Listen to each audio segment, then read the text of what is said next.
Mercury is a small planet, a third the size of Earth. It is the closest to the Sun. Earth is about 150 million kilometers from the Sun, and Mercury is only about 60 million kilometers from the Sun. By the way, 17 million kilometers is 1 light minute. So we're 8 light minutes from the Sun, and Mercury is 3.5 light minutes from the Sun, and 4.5 light minutes from us. Due to its closeness to the Sun, Mercury's year, meaning orbit around the Sun, is 88 days long. As we see it from Earth, Mercury always appears to us close to the Sun in the skies. Mercury in the chart will also always be very close to where the Sun is located in the chart.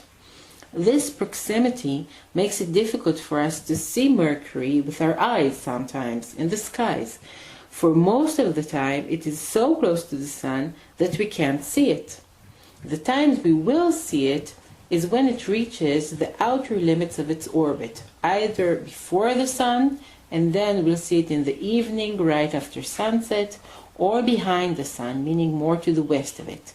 And then we'll see it just before sunrise to the east in the morning.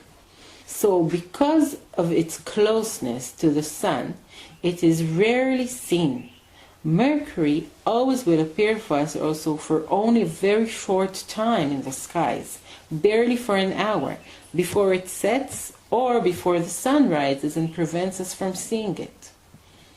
The fact that sometimes we see it in the evening, sometimes in the morning, always for a very short while, and sometimes not at all, was given credit by the Greeks to the trickiness, evasiveness, and cleverness of Hermes, patron of thieves and the quick messenger of the gods.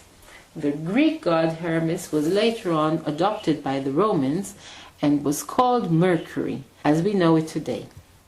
Hermes, or Mercury, was portrayed as the young god wearing a winged helmet and winged sandals.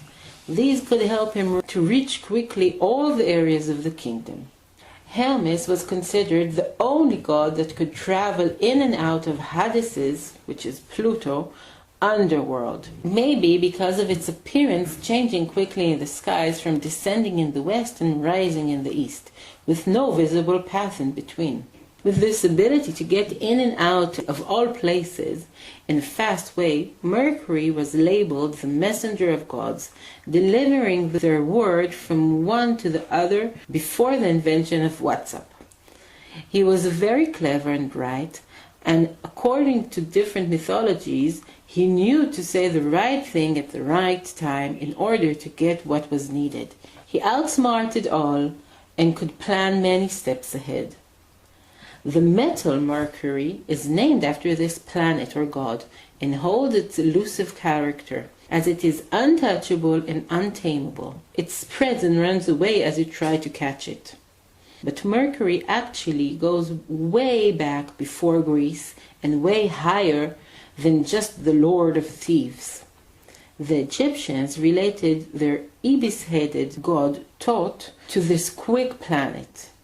Being the closest to the Sun, Mercury to the Egyptians was the messenger of the illuminating wisdom of the Sun, bringing in the starry wisdom to the people in a way they could grasp it.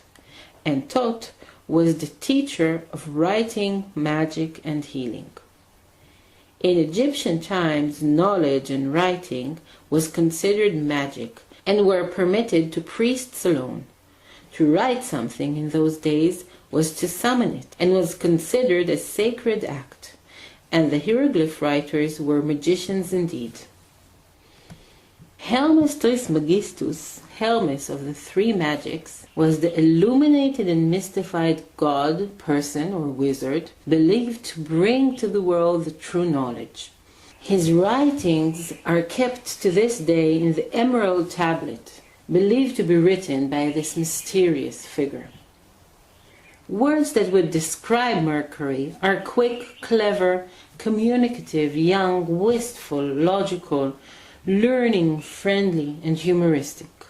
When we meet Mercury's bad side, when it is disharmonious or retrograding, will meet the mischievousness, manipulative tendencies, and its lack of seriousness.